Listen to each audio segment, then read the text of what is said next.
And we're starting to stream.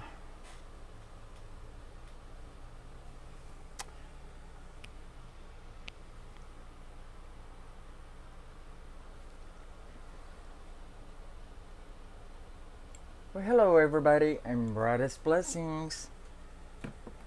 Waiting on other people to join the live stream so that we can actually get going here. Hope you're having a beautiful morning, day, evening, night, whatever the case may be. Good morning, Seraphina. How are you doing? It is good to see you. And welcome to the live stream this morning. It's always a pleasure. And Mitch, it's good to see you. Getting some of the good, big part of the family together that usually show up. Angie and Luna and Crystal Raven, all good to see you. It surely is. And Patricia. Most of you missed a pretty good live stream yesterday when we talked about casting the circle and erecting the temple. I thought that today it would be a good idea to go into calling the guardians of the watchtower, how to call the four quarters. I mean, why not? That is part of the erecting the temple, so one would be kind of light without the rest. Hi Maria, it's good to see you finally made it into a live stream. I know you've had trouble with that in the past. And I was trying to usher you in, trying to help you get in here, but it was always so complex. Anyway, it is good to have you finally join us in here. Let's see. How are you all doing today? I hope doing good. I am doing pretty good. I have my bouts with the problems that I've been dealing with, but I'm getting through. Always trying to power through. And it is good to see all of you guys that I'm used to seeing every morning who weren't here yesterday. I was a little worried about some of you.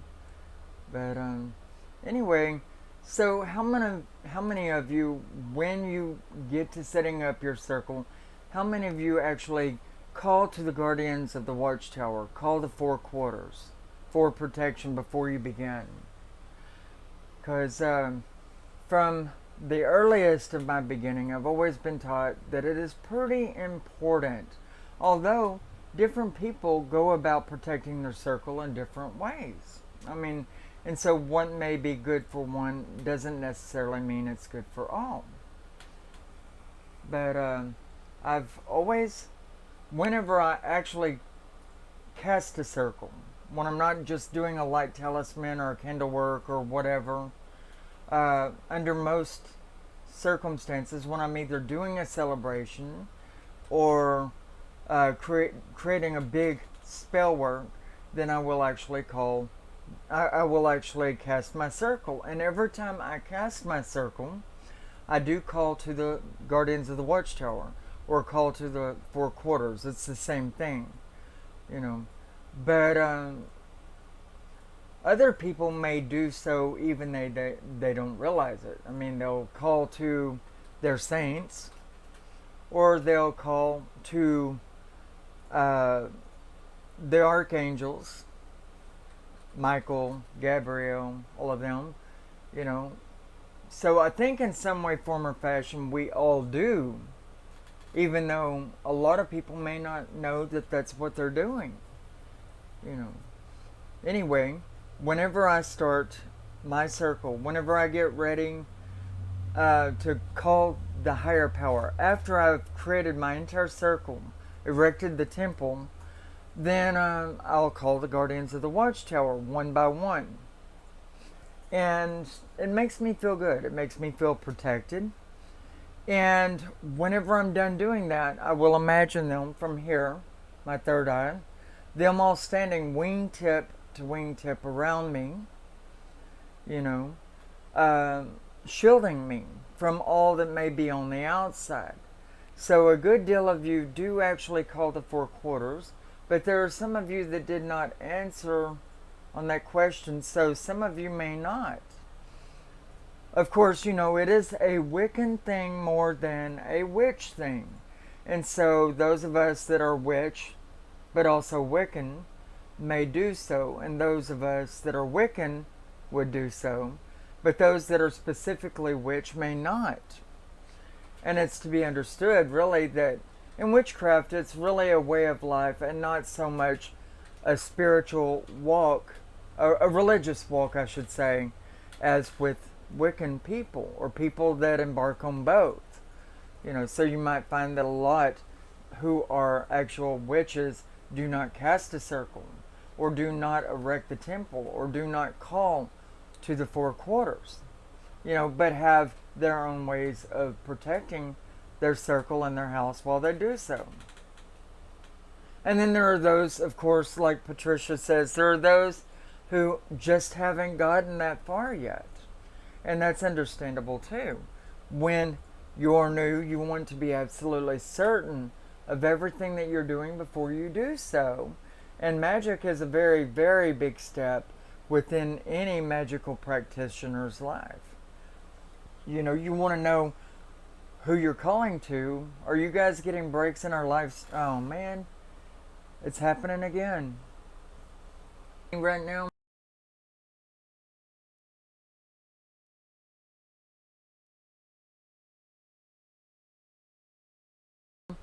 are you getting my live stream at the moment? Because it's showing me offline.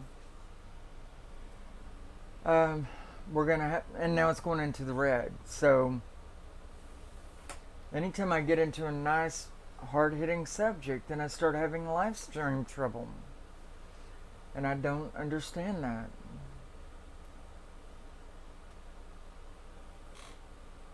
Offline, yeah. Yeah, we are gonna have trouble, I guess. I don't know. I'm gonna have to quit doing these live streams. I can't handle this. I'm tired of trying to do live streams and getting nowhere because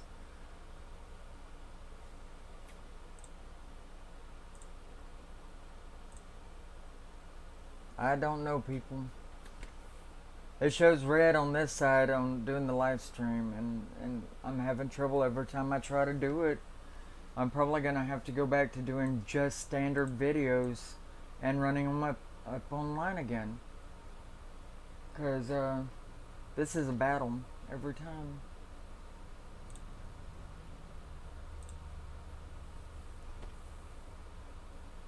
I have Austin here trying to help me fix the live stream, but I don't know.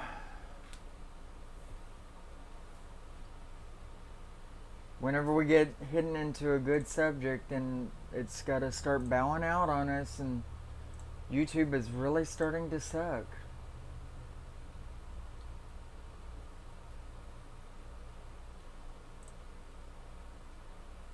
So that's strange because it's showing a steady stream right here.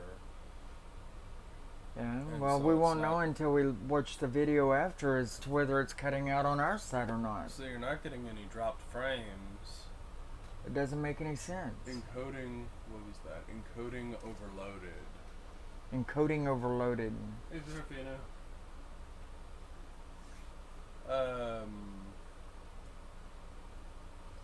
Anyway. Sorry guys, this is just becoming a normal thing. And some people are saying they're still offline. I do not know what to say about it. Just, we keep getting dumped every time we do a live stream. And it don't make any sense. Because we have the most powerful internet, our service provider. Among the top internet packages our service provider gives. I mean, and it's a pretty powerful package. And so it is driving us nuts. Why would the only thing that I could think of is if your encoding if your encoding is getting overloaded, maybe it's your CPU? I don't know. I don't either. I have an idea. I just know that if it keeps up, I'm not going to be doing the live streams. I mean, because it's I know. it's getting ridiculous. And I like my show. I mean, I like doing the live stream. I like being able to talk to people here.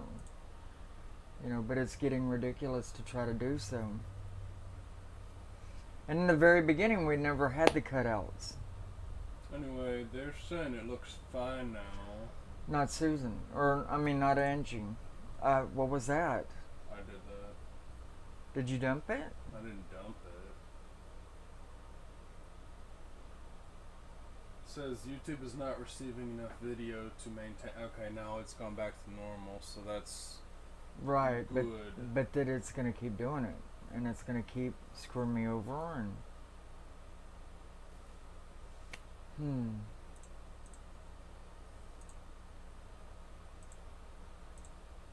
I mean, I've already lost the whole audience anyway. Okay, we're gonna wait 12 seconds because that's how long it takes to buffer. 2, 3, 4, 5, 6, 8, 9, 10.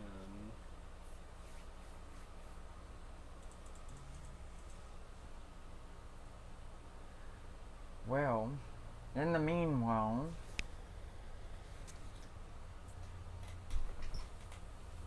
I don't know.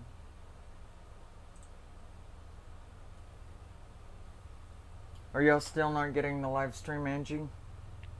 I know you were having the most trouble than anyone.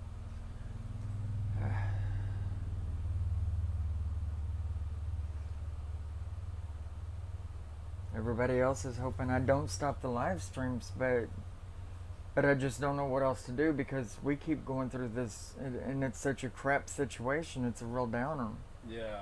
I mean, what am I going to do? Get another platform and try a new one? Maybe. I don't want to say I'm going to quit the live streams. I was hoping to be able to get back to doing more of them again as soon as all my medical shit is over with. But this is enough to drive the Pope to impatience. Okay, guys, we are going to we're going to go offline for about 30 seconds, and then we're going to reboot it, and then we're going to restart the stream. Mitch says she's all right if we stop the live streams forever. Yeah, I don't think that's what she meant. Is that what you meant? Yeah, I don't think that's what she meant. Oh, Aris Sunshine, our say. I'm sorry. She's reacting to what I was saying about her saying that, which she didn't. I was joking. Hey, Star Sunshine, how are you doing? Merry meet. Thank you for subscribing. Everybody back? We are having a little technological difficulties, and we're trying to get it under control, and it's looking pretty good at the moment. What did you do to adjust? I lowered the bit rate. I lowered the bit rate by 1,000. And I lowered the CPU usage by a little bit, so it's He's trying some new settings, and they might have worked out. We'll see. Yeah. By the end of the show, we should know. So, shall we try to get on with our show? Welcome, Barbara. Welcome, Starshine. Luna Bell. All of you guys. No, Mitch, I was joking. I'm not going to kill the stream. Although, really, it's a thought in my head when we can't get this YouTube crap to work. I mean, it's getting just crazy. Crazy. Let's call the 4 guardians of the watchtower to try to watch over us and keep this internet service working, right? Because it seems to be when we all get together and we're passing energy back and forth, that's when it starts going wompy. We get too energetic. I think we're killing it ourselves. No. Anyway, must be frustrating. Oh, yes. I mean, because really I like to be professional with everything I'm doing because I am such a perfectionist. I really am. And Serafina says, I would cry if it got canceled. I know you would, girl. I know you would. And none of us want to see that happen. I'm hoping that after I get through all this medical bullshit, we can go back to having more shows in the week. You know, but, we'll have to see. I don't want to get everybody's hopes up. But no, I'm definitely not hoping to cancel it. I think as new live streamers, Austin doing the technical stuff and me doing the streaming, we've just got to learn a little bit more about what we're doing. And that way I'm not going to have to worry about driving you guys nuts more than myself even. You know. But anyway, back to what we were talking about. The call of the Guardians of the Watchtower, or the calling of the Four Quarters, is pretty important to most people that actually cast a circle. And not saying that all people here cast a circle. And I was saying also, that the witches don't generally cast a circle, or at least not all the time. However, there are Wiccan witches combinations that do, and then the Wiccans that do, and other religious pathways that may have undertaken it as a part of their own practice. So we have a lot of mix and match and understandings of different practices today. In this, the calling of the guardians don't even have to be just called whenever you're casting a circle. You may call on the guardians of the watchtowers when you're consecrating an entire room. Instead of casting a circle, consecrating the entire altar room that you're going to practice in. Or better yet, consecrating your entire house. Hey Freaky, long time no see. It's good to see you and good to have you back. So, they can be called on many different situations or cases, or when somebody's ill and there may be something dark or negative trying to lurk over that one that is on the verge of passing or is just ill. You may call the guardians to watch over them and so forth. So, a lot of people may be under the impression that you can just call the four guardians of the watchtower during the casting of a circle, which is incorrect. Call them whenever somebody is ill and you want them heavily protected. Call the guardians whenever you're consecrating an entire room or even a house or a sanctuary. Call them whenever you feel dark or negative energy around you in your daily walk, because some of the load has to fall on the guardians, as that's what their job is, instead of always being up on the highest power, which is your God and God system. Either way, it can be a fun part of your ritual to call the guardians of the watchtower. Me, the way I like to go about it, and this is just me. And here you might want to take notes, or you could refer back to this video later and you could sit down with a pad and pencil and take notes.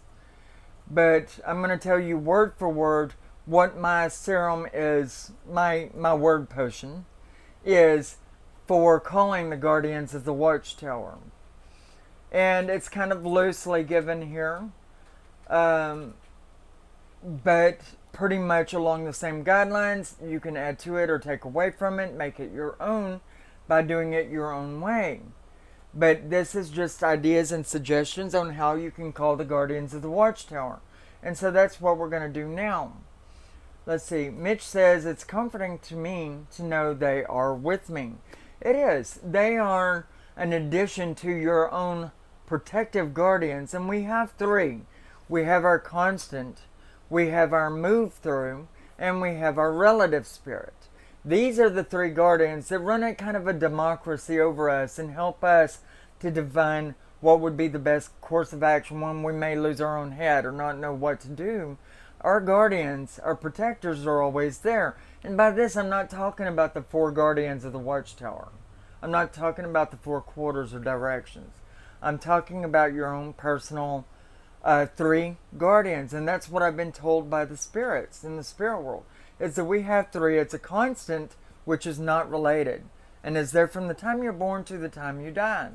There is the move through, who's non-related and interchanges with all non-related spirits and watches over you. And then there is your relative, which interchanges with other relative spirits as time goes on, and they could be there years or just a short amount of time. given the situation or what frame of life you're in. But sometimes our three guardians need help from a higher arena of spirits, and that's when we call the four quarters, or the guardians of the watchtowers. And, these definitely, all seven combined, can have a big bearing over our life and make sure that all that is dark, negative, or evil would stay away from us. Now, our own three protective guardians would go into the circle with us, where the guardians of the watchtower stand on the outside of the circle. Now, from my point of view, from how I see them. Now, I'm not saying this is the same for everybody here in this particular case. But the four guardians, from my perception, are always on the outside of the circle. And they're either facing in, wing to wing, with each other, cloaking us. Or they're standing with their face outways, still their wings spread and cloaking and protecting us. We're our three protective spirits that are with us always. They're with us. Hey Matthew, welcome back to the chat room. It's good to see you. And so, that is how I perceive it. And everybody else may see them differently than what I do. Some people would see them in another form, like perhaps without wings and instead of with, or might see them as dragons instead of, or might see them as the four creatures in the tarot card that are on the world card. And everybody is different. Everybody has a different perception depth. Everybody uses their third eye differently. And so it's very, very wise to take into consideration that everybody is different. Everybody have a different way of perceiving them, or a different place that they put them. And that's me also, Mitch. I see them in an angelic form with white wings tip to tip when they come down and they cloak over me, and on the outside of the circle instead of on the inside. Whereas my own particular guardians are inside the circle with me. So I have protectors inside the circle and protectors outside the circle. Or if there is no circle, on the outside of the room and on the inside of the room. Or if somebody's sick, around them just all seven loosely fit. So, there are different situations also that call for them being in different places. And that's a good idea, Mitch, having the white feathers on the altar to represent them. You may even also have a feather of different colors on your altar, and you can get them, naturally colored, by the way, to represent your guardians. You can find a chicken with a kind of an opaly blue tone to its feathers, and that would be kind of nice to go into the west direction. You can have a feather that would be white or yellow that would go into the direction of the east. You can find a brown feather that would go into the north, and you can find a red feather from a red rooster or chicken that would go into the south. These are normal, these are natural colored tones of feathers, believe it or not. Anyway, so what my word serum is in calling to the guardians of the watchtower, and you can get a pen and paper and take note, or you can wait and you can go back to the archive later and you can get it, take note of it or whatnot. And that's probably better, that way I don't have to stop and start while you're trying to write it down and everything. And Seraphina keeps representations on her altar likewise.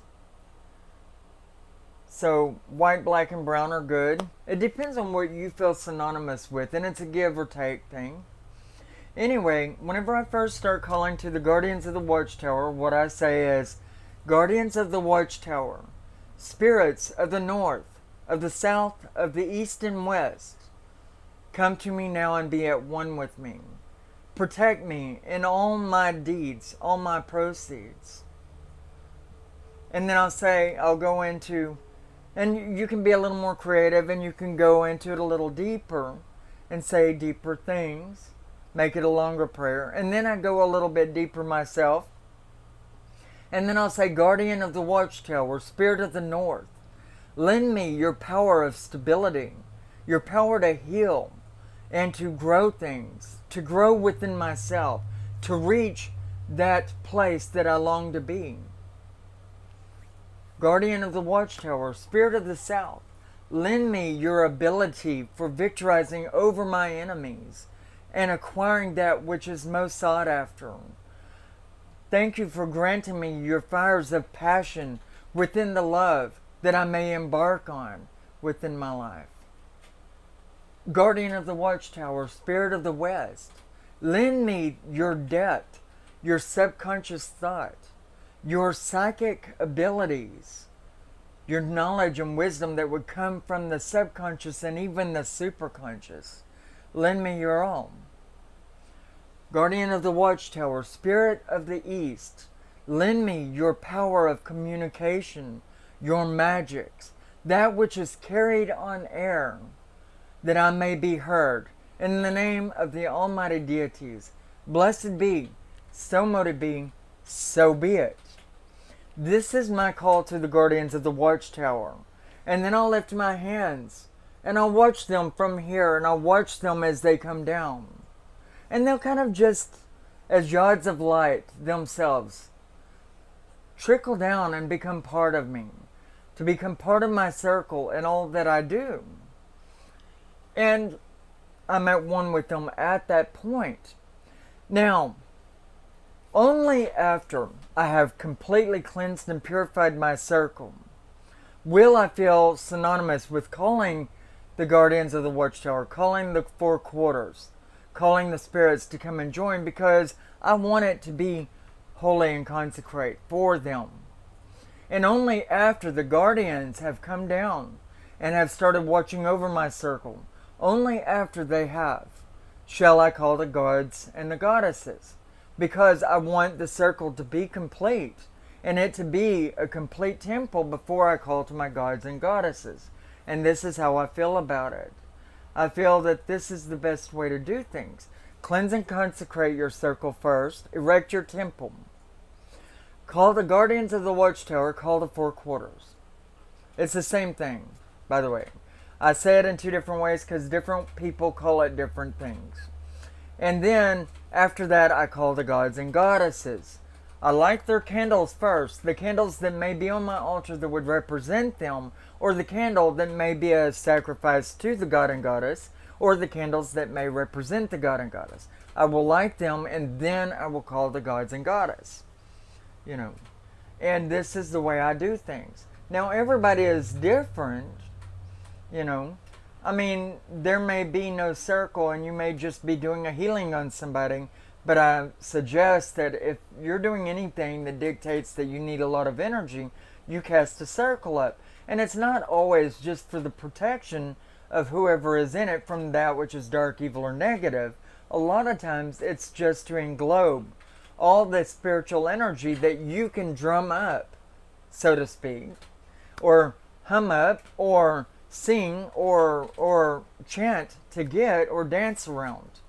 You know, you want to hold that to the very end, when you would drop the walls and send all the energy to its destined place at once. It just makes more sense that way. That way, whoever it is that is needing that you're sending it for, would be inclined to get the blunt of it all at once, and it would be a lot more healing that way. Thank you, Crystal. It's good to hear from you. And welcome to our chat room, by the way. Always a blessing. Always a blessing. But, you know, basically you want to go through the whole ordeal, and we tend to get lazy, a lot of us. I do too, myself included. And I will admit that. And it's not a good thing, not when you really want something to work. When something is so important to you, I love having you guys here too. When something is so important to you, then you want to put everything in it that you've got. You want to make it everything that it needs to be. Otherwise, you just shouldn't have done it. You shouldn't have wasted the time. You shouldn't have wasted the time of the gods and goddesses, the guardians, the four quarters. You shouldn't have wasted all of that time. So if you're going to do anything, then do your best, always. And that's the way I feel about it. I don't do a casting all the time. I do not do magical practice all the time. As a matter of fact, it's become a rare thing with me. With everything I've been through, you could imagine why. But whenever I do it, I always cast my circle on big things at least. I always call the guardians. I always make sure my place is right and ready for those higher entities. You know, for a big movie star, would you invite them to a party without throwing out the red carpet? No? I wouldn't. You know, if my house is going to be blessed with the big presence of somebody that I fan worship or I just worship altogether, then I'm going to make it a worthy place. I'm going to clean my house. I'm going to make it look just wonderful, marvelous.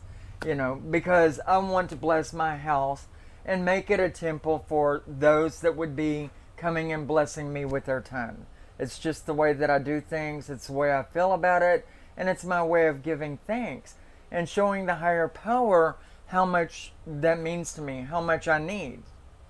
You know, so make your house ready. Make your temple ready. Make your body ready. You know, be clean. And that way you're worthy to go into the presence or have the presence of the God and Goddess among you. It's the way it should be. So, you know, in the extreme order, and as an addition to yesterday's show, you know, bringing it all in, you would sage and smudge your place, your temple place, or the area your circle is going to be in. If you don't even use your besom. I mean, because if you're going to use a besom, and a lot of people should, the besom, for you who do not know what it is a broom, a witch's broom. And it's used for cleansing and purifying the ground at which you will cast your temple place or your circle. Use your besom and sweep away anything that is dark, negative, and evil, and at the same time bring white power down from above and into the handle of your broom, through the broom and into the ground that you're sweeping. And watch it empower with the white light, all the ground. Okay? And then sage the hell out of the area. You know, 3 times around.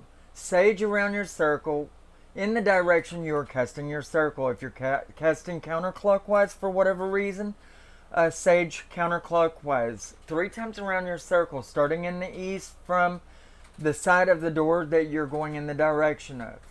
Your door resting in the east, by the way. Station your circle, your physical circle, around in chalk, masking tape, rope, sea salt consecrated. Cast your circle down, your physical one that will guide you and teach you or tell you while you're doing all your magics where not to step. Okay, cast your circle down. Alright, then you're going to go 3 times around on the inside of the circle. You're going to do your saging. So casting your circle first, your physical circle, after sweeping the area. Okay, then 3 times around with the saging, whether you're going clockwise or counterclockwise, go in that motion with your sage smudge wand. Then you'll do the same thing with your holy water, and you're commanding all that is dark, negative, or evil to get out from your temple place. It is not welcome here. That this ground is being made holy and you're waging war on them now, and that they would regret it if they should stick around. That's what you're saying with your sage smudge wand. Now with your holy water, what you're saying is, bless, cleanse, consecrate, and purify this place, that it be made a pure and holy temple for our needs. Let it be made purified, that the God and Goddess, all that are holy, would come and join with us on this day. So mote it be, so be it, blessed be. And this is what you're doing. You're demanding out the evil with the sage smudge wand. You are blessing and purifying and giving love to your circle with the holy water. And then you are lighting the 4 candles that are around the perimeter of your circle. Okay, and you're taking into the circle all that is needed. Now, you're leaving the bowl of the holy water inside the circle, because when you come back in, after you've done everything on the outside, When you come back in, you're going to slide either a dagger or sword, if you like to keep the dagger and sword in the east side of your altar, or if you like to keep your wand or staff in the east side of your altar, you're going to slide what you keep in the east as your east tool. You're going to slide it across the doorway as your clothes. Okay? Or more of the consecrated sea salt, more of the masking tape. But remember that you want to bless it very well and inscribe your symbol over the door when you have completely stepped in and you don't intend to go out again. And then you want to go around and you want to consecrate one more time once that door is closed, sealing out all that is dark, negative, and evil for good, and you don't want anybody else coming in or leaving your circle from there forward. Okay, at that point, you're going to consecrate it with the holy water one more time, and then you're going to sit down and you're going to light your altar candles. At that point, you would start calling to the guardians of the watchtower, using the words that I've given you if you don't already have your own words. And you can add to them and take away from them. But make it creative. Make it what you feel. Let it come from your heart. That's always, always very important. But call your guardians of the watchtower to be at one with you. And then from there, it's all on. You make the place completely ready with the consecrates. You call the guardians of the watchtower, and now it is time to call your god and goddess, your gods and goddesses. You know, whether you have one or many. It is very, very important to prepare your circle properly. Now, a lot of people might not do this, but I feel that it's a very good thing to do. To anoint yourself before you are standing in the presence of the higher power. I feel that it's important for me to anoint my forehead as a minister, as someone that is pure enough to be in the presence of the higher power. I will take holy water and I'll cleanse around my hands, my arms, my face a little bit with some holy water. Okay, it's there. Why not? Cleanse and purify yourself a little bit. You know, and then I'll take anointing oil on the tip of my finger and then I'll anoint my forehead. Bless me, lords and ladies, that I may be pure enough to stand within your presence. Charge and empower me with the pure white light of love and goodness that I long to be. For all that you are, so shall I be. In the name of the Almighty Deity, so mote it be. You know, I mean, this is a ritual for me on most times. A way that I like to ready myself. After my circle is ready, I like to make sure I am ready so that I can be in their presence. Now, some people would do the anointing of themselves before they begin casting and consecrating their circle, erecting their temple. Some people do it after they've done this part, but before they've called the gods and goddesses. And some people may not anoint themselves at all. But I feel that if you're going to go through all the trouble of creating this temple and making sure that it is that pure, that it is that ready, then why not make your own personal temple that houses your spirit? Why not make that likewise? And so there are suggestions for you, although you may take away from or add to anything that I've said here today. Is everybody with me? Am I getting through to anybody? Because nobody is talking in the room. I know that it sometimes happens whenever people start listening to me very deeply, but I have to wonder sometimes if everybody's left me or what. Anyway, does anybody have anything that they would like to add to that which I have given so far? Let's see. So what you're going to need, and I'm going to recap what you will need for at least, minimally, for these rituals. You're going to need your 4 candles to the 4 directions. That's red, yellow, green, and blue, and they're synonymous with the 4 directions. And they go on the outside of your circle, by the way. Okay. Now, Then you're going to need consecrated salt, masking tape, rope, twine of some sort to lay down your physical circle so you know what lines there are so you won't accidentally cross them or mess them up. Okay? You will need holy water. You will need sage smudge wand. You will need to be able to cast the white light. And I probably left that out when I was giving you the other. But some people will sit in the center of the circle and create a bubble of white light from their spirit and branch it out and fill their complete circle with it until it's all smothered in white, pure light. And some people will walk around their circle clockwise or counterclockwise, depending on whether they're making or unmaking that which has been or will be, and kind of just direct light into the perimeter of your circle with your left forefinger and with your right forefinger up in the air, depending on whether you're doing clockwise or counterclockwise. Or you would use your dagger in one hand and your wand in the other, or your sword in one hand and your staff in the other, depending on what all you use. But I do have this outlined in certain other videos. Now, the important video would be yesterday whenever I covered all of those things pretty thoroughly. But the tools that you will need will be your 4 candles in the 4 directions, your sea salt tape, whatever you're going to lay the physical lines down with, your wand and your athame, or your staff, your sword, whatever mix match in any of the tools. You should probably have a cup for taking libation. You're going to want a libation dish, and you need something to pour the higher power and yourself, while you're in that ceremony or ritual. You should also have a representation of your gods and goddesses, which would be a statue that represents both, or a candle that could represent either or both. Like a purple candle to represent both, or a white candle to represent the masculine, black candle to represent the feminine, or a gold candle to represent the masculine, and a silver candle to represent the feminine. So those would be a plus. I mean, seriously. Although I like to tell people that you really don't have to have anything except for yourself and maybe a candle, a sage smudge wand, and some holy water. Your 4 fingers will work just perfectly if you do not have your tools yet.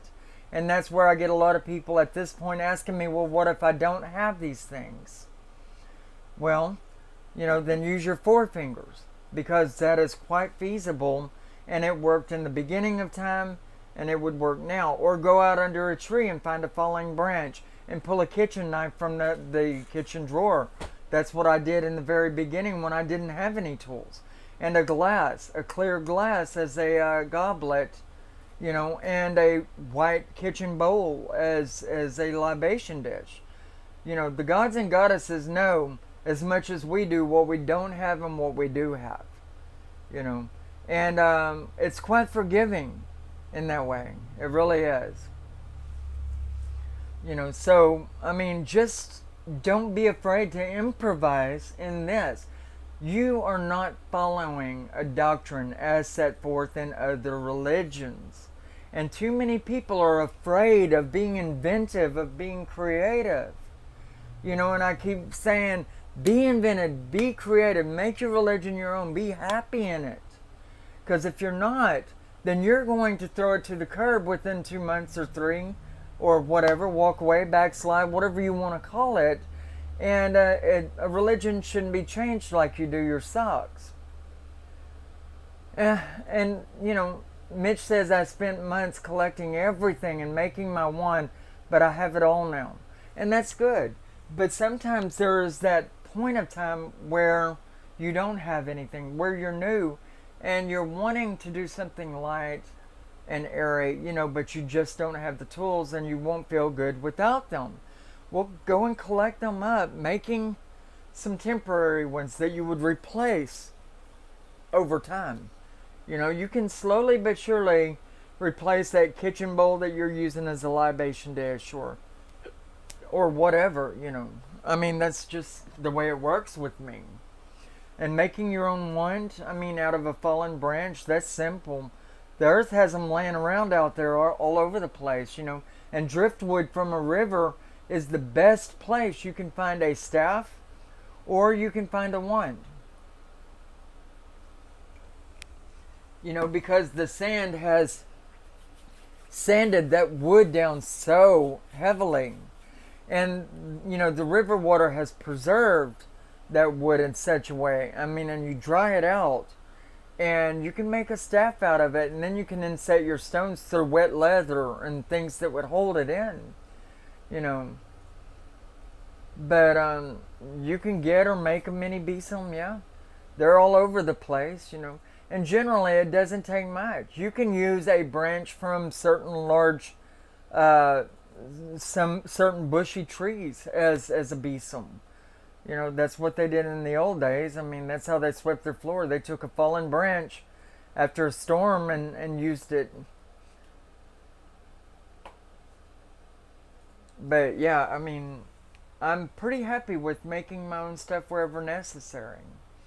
Anyway, you know, calling the guardians is not so complicated, and by far it is one of the important things that you would do when preparing your circle for the gods and goddesses.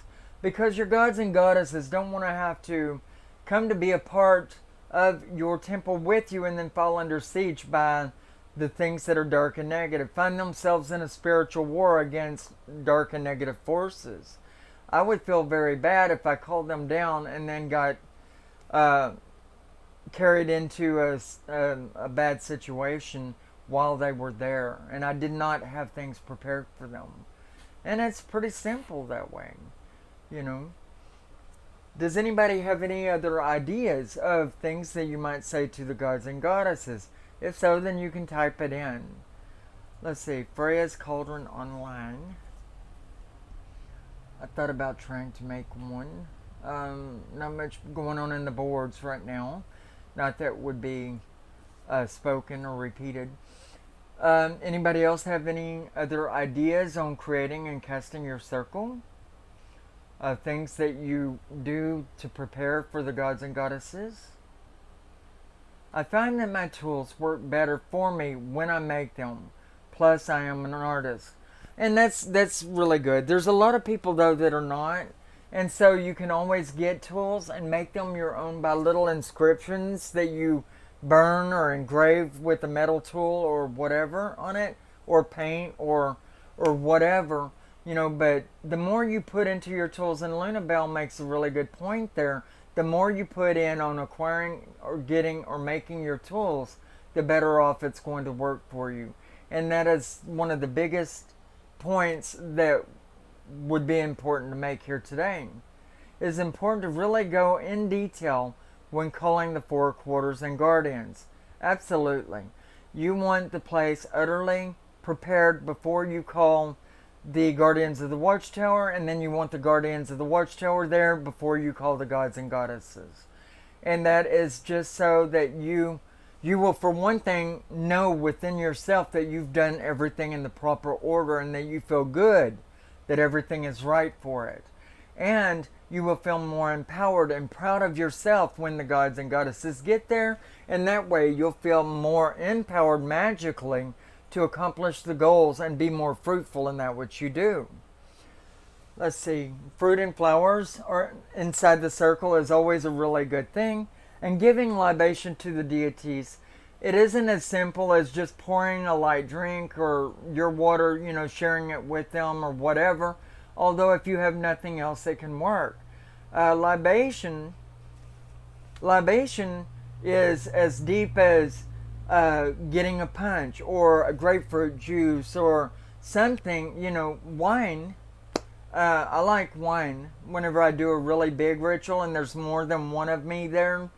I like having wine for libation, and I like some kind of a prepared small loaf bread slice on all the plates for the people that are there, if there's anybody, and for the gods and goddesses. And then I'll take and I'll say, you know, to the gods and goddesses, thank you. I'll take my libation, and while I'm holding it in my mouth, I'll acknowledge ritualistically speaking, that the gods and goddesses deserve more than I.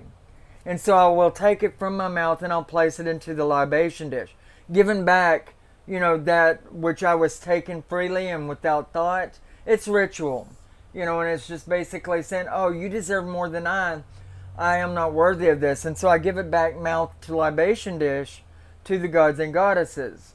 And then I'll pray a little bit, and then, generally about thanks for giving all that you have. I realize that you deserve more than I may I take from you now. And then I'll take the goblet and I'll drink my wine, and I'll be able to drink it and partake of it. I always save a little bit also at the end of the wine to give back to the gods and goddesses, to take a libation with them once more at the very end of the ritual. But as far as the food portion of it, I'll take, and I'll eat my bread in pinches. And for all that I do for myself, I'll reach into the gods and goddesses saucer likewise, and I'll give them pinches of theirs every time theirs first. Okay? And so this is how I do my libation. If it's a fruit, then I will, take a bite from it, and I will place that bite into the libation dish. And all of this that goes into the libation dish goes into the earth afterwards. That is the mouth of the universe. That is the mouth of the universe to us, because that's where we are. And that is what would actually deplete that, take the nourishment from it and distribute it back to the earth wherever it goes. Anyway, and at the end of the ritual, what I do say is, for that we take, do we ever give back? And, when I'm giving my libation dish the food, that's what I say, or pray in my mind. And at the end of the ritual, it's likewise what I would say when I'm dumping the libation dish out to the earth. I'm doing it ritualistically speaking, and I am saying my prayer of giving back, which is just quite simply that we take, do we ever give back? And the gods and goddesses know what's in our heart from there. But it's always a beautiful thing. The more you put into it, the more you get out of it. Likewise, whenever I'm in a circle, I'm really odd about not having to read my my ritual. I really feel that it's clumsy for me if I should ever take a book or a written out paper into ritual. If there's a lot of us, it's almost a necessity, because not everybody will have learned or memorized their line. Crystals are always good on the altar. Hey Angela, it's good to see you. Welcome to our room. Crystals and stones are always good on the altar. But basically the point that I'm making here is that for everything that you put into your ritual, the more beautiful you make it, the less clumsy it is, the more ritualistic you're going to feel, the more graceful it's going to come about, and the more empowered you'll feel by that. Although there is the idea of just getting so high in the spirit that you don't care one way or the other, but you are still so high in the spirit, it's because you love what you're doing so much. But yes, having the Book of Shadows is not a bad thing.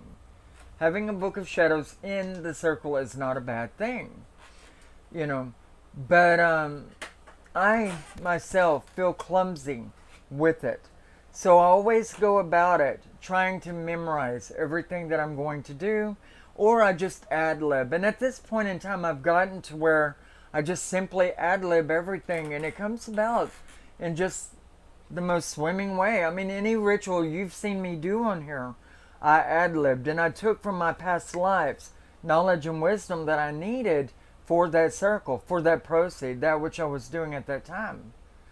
But, if you feel synonymous with that, and if you don't keep your Book of Shadows inside yourself, which is what I do, then you should keep it beside you. However, I feel clumsy having a page in front of me that I would read. And everybody is different in that. Anyway, let's see. So, I mean, that's more natural with you. But I am a natural witch, and I am relying on all my old knowledge. As a matter of fact, early in my pathway, I did a spell work, which was calling a witch's power from the past. And I was really, really meaning from this life alone. But I was really, really shocked whenever I went into the zone and I started falling, not downways, but backways. And through all kinds of portals and doorways. And saw so many different lives.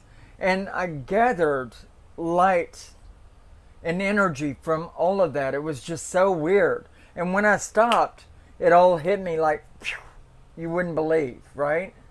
And whenever I came out of it, then I found myself a lot more powerful than what I had ever been. I had a lot more memory from the past than I had ever known. And generally, it was an easy spell. Generally, I would have to do a show on that one particularly. It was pretty interesting. But I went through the doorways and gateways of the past. Honey, what does that sound? That's not good. Anyway, it was a very, very powerful spell work. And I didn't intend it to take me through the doorways of the past as per, past life regression. But to the past in this life. And so it was amazing. When I came out of it, then there was this fly that wouldn't leave me alone. And I had a friend there, and I kind of swatted the fly away, but it wouldn't leave my hand alone. It kept following my hand. And then I left my hand still, and it just started trailing all over my hand, and I would shake it off, and it would fly right back to the same hand, or go to the other hand. And it was real weird. It was like this fly was trying to tell me something. And I mean, it was immediately following that spell work. And my friend that I was doing this with also felt very amazing afterwards. And I haven't talked to them since, so I don't know what had transpired with them after that. I talked to them enough to know that they had acquired some amazing feedback from that, but it was weird. Anyway, I mean, and all the tools I used was a black candle and meditation and an amulet that I had gotten off my store shelves. And I had sat there and uncharged it for that reason and prayed into it for that purpose, And I feel those two things together really did something to me, and it sent me to the past. And I acquired a lot of stuff from that, and I still have it today. I receive a lot of energy afterwards. After what exactly? After casting your circle, after doing... this was like memory, though. This was like memory and things that I shouldn't remember.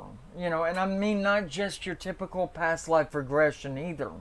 Now, mind you, after this, it has not been hard for me to do a past life regression. I'm able to sit there, go into meditation, and then look into my past lives like the snap of a finger now.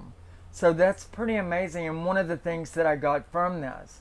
But then I have a lot more within me as far as knowledge and of spell works and things like that, that are there just on hand when I need them. So, I mean, I felt very, very good about this, and I feel that it has empowered me to a great degree. That after that spell work, I was far better than I ever was. And I think that we can all do that. It's a matter of getting in touch with that. It's a matter of taking the power from all that we ever were, that which we have forgotten because it were in life past. Also, by the way, I sometimes have this odd way of talking ever since this likewise. Like I talk in old languages sometimes, and that is different because I hadn't ever done this before. But I think that I acquired a lot of memory from this, from past lives, and they just walk with me daily now. And I suggest it for everybody. You know, calling on your memories and power from the past, calling on a lost witch's power. And it brought it in from not just this life, it brought it in from all the lives past that I had. And I were burned at the stake in other lives as a witch, and lived in some other pretty dark lives before that. Anyway, I think that we've talked till we're about blue in the face. Unless anybody here has anything that they would like to say, everybody has gotten so quiet. Though I know you're here. I mean, seriously. But everyone is so quiet. But yes, it's really good when you can sponge up all kinds of energy after you cast up a circle, because you use so much when you're in circle, or you stir so much up and then send it out, you know, that it could expend you, you know, unless you're drawing more in. And so those that can draw so much more energy in, you know, after they've completed any circle, then they're not going to be so depleted, and they can get through the course of their day without any effort, you know. And so that's really, really a good trait to have. But no, I've got so many different stories to do with my walks in magic, but I don't like to bore people with all that stuff, you know. There's so much that happened to me, and not just within my pagan pathways. I had this stuff going on with me when I was in Christianity as a follower and as a minister within Christianity, and that's how I actually knew deep down inside of me that there was so much out there, because there were other forces that were actually calling on me. You know, saying, hey, there's so much more within you, so much that you're not using. What will you do but to bury that? And I'm like, no. And eventually I heard the calling of the higher power, and I went to doing that I felt was truly me. Well, thank you guys. I think you guys are great too. But I need you to tell me more about you, you know. And even though I am talking here, it doesn't mean that I'm not reading at the same time. Actually, I have the text box right here in the very front of me, so I can see what all of you guys are saying, and that way I can actually not miss anything if I can help it. Sometimes the screen it'll start scrolling so heavily that I will be missing a lot of shit, and we're so low in our amount of people right now, you know. But what if when we get to 75 or 100 people and everybody's trying to talk? That's going to be a busy day. And people already get mad saying I'm cliquish and I'm only choosing certain people to answer. Remember those? But no, in all reality, I was channeling spirits when I was even in Christianity, and people were scared of me. And so I learned how to chastise that under specific audiences. Although I were channeling people that were supposed to be very important to they themselves. That would be a good casting for all of you guys. Calling a witch's lust power. I think that there are so many ways you can improve on the spell work that I did. I did it from my memory, and maybe you can improve on it. Maybe it was a spell work from my ancestors, or from my past lives, people's ancestors. Who knows? But I did it, and it was so easy, and it wasn't questioned like a lot of my spell works, and they work. You know, I think that it's just because I have that book of shadows deep down inside of me as the witches of the old days who never used one. That information was never actually written down in the oldest days, because it was feared that anyone would find their books.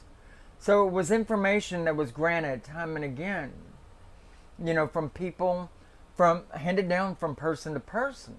And that's where I get mine, you know. Calling a witch's lost power. That is what I did. And it was, you know, and actually, let's see. It's not a hard spell work to do. A black candle, a charm that you charge, you cleanse and you purify, and then you charge yourself for past and memory and for power. And you want to focus on it when you're putting the power into it. You want to focus on it being a magnet, drawing into itself all the power that you will have ever known. Okay? And, you know, it tended to go back a little further than what I thought, which I'm grateful. I'm not going to complain about that, you know. But, you know, it's not hard to do. And you can improvise it too. Well, I say that, but I take my spell works from inside. And so where I say that, a lot of you guys might look up and say, So maybe I'm, you know, off the mark there whenever I say just anybody can. Maybe it's something that was already inside of me, and maybe I didn't just improvise it either, you know. So, you know, hello again. I'm happy I made it. It's good to see you, Tattooed. Welcome back to the chat. And Barbara, it's good to see you're back.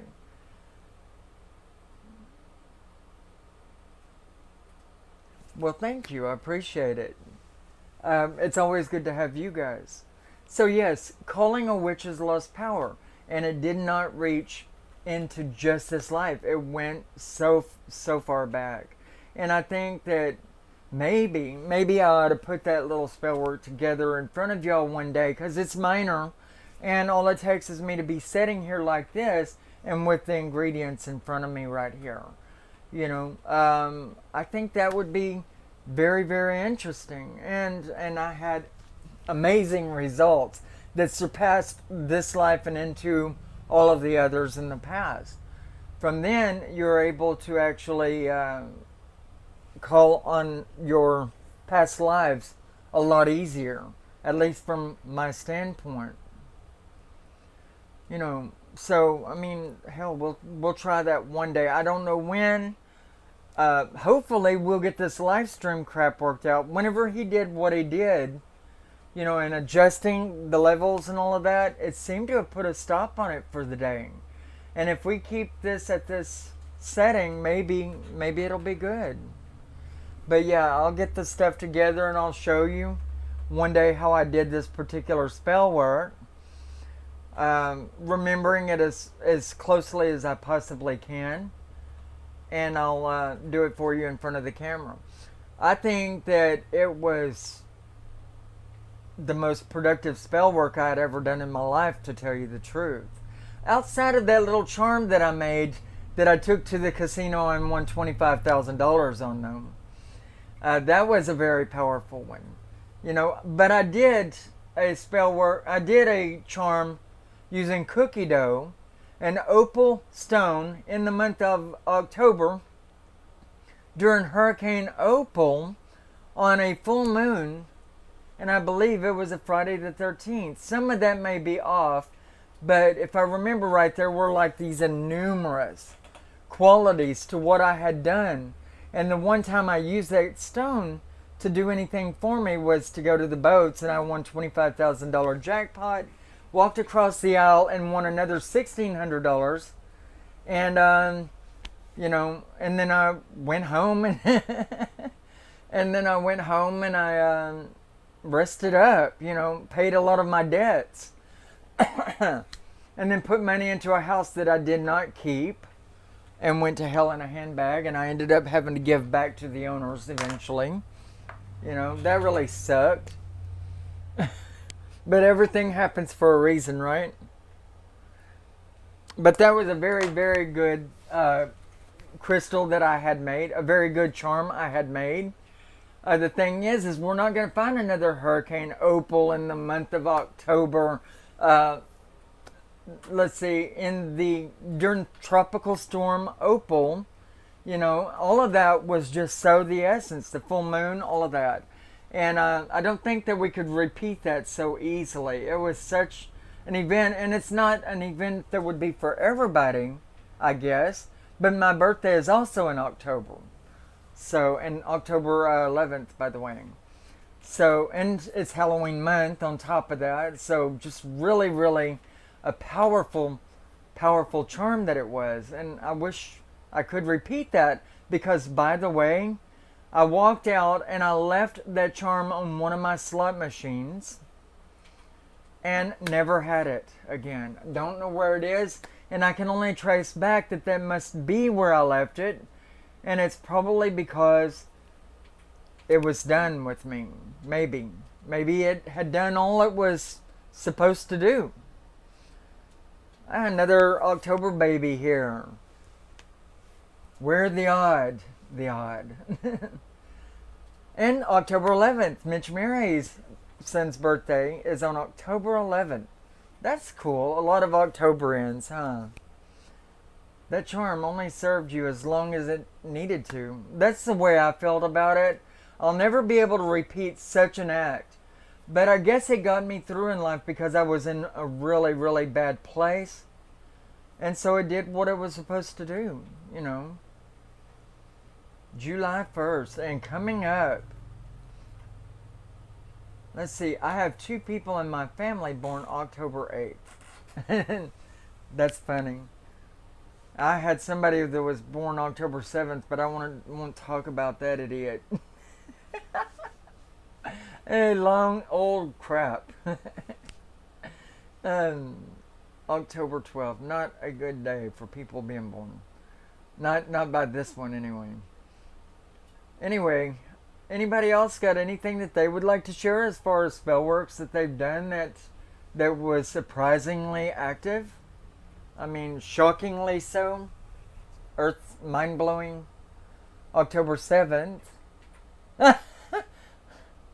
Yes, October 7th. That's right, that's what I'd said, October 7th. And that was an ex of mine, and he was horrible. He was... I won't even talk about it. And he was...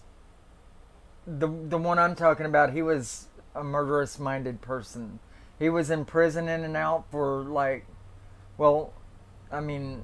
decades. Seriously. He was horrible. Anyway, I woke up one day and found a mess of guns being hidden and stashed under my beds long ago because I lived with that idiot. So, October 7th, not a good month and day for babies. Let's see. The 8th might be a different story, but certain numbers, I don't know. What is it with that? Anybody else would like to say anything before I close down the live stream? We're at 1 hour and 13 minutes and 37 seconds and counting. I've about talked out. Anybody have any stories? Alright, well anyway, I'm going to go ahead and close the live stream down for the day, I guess. And it was really good being at one with all of you guys. Always love talking to you.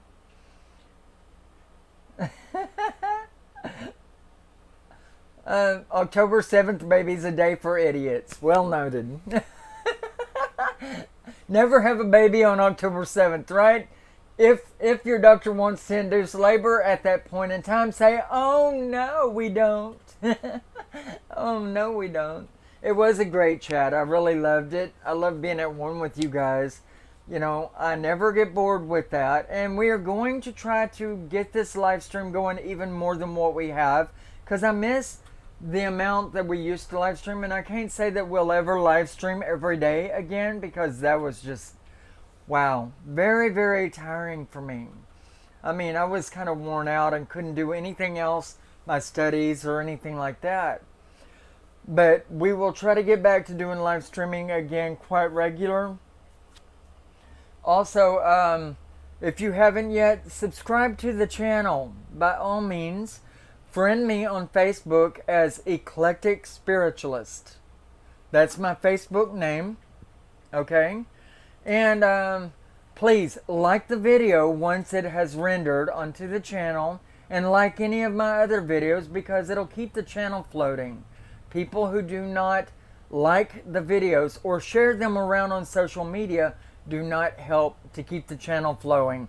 And so we'll either die or just not get any bigger or whatever. And we need help. We need a lot of help, people. A lot of help. And I love you guys. Blessed be to you all. And support the channel in whatever way you possibly can. Look under the videos. All the videos on my channel will tell you how to do that. I love you all. And you take care of yourself, alright? I'll try to put that spell work together for you, remembering it, and we'll have that pretty soon.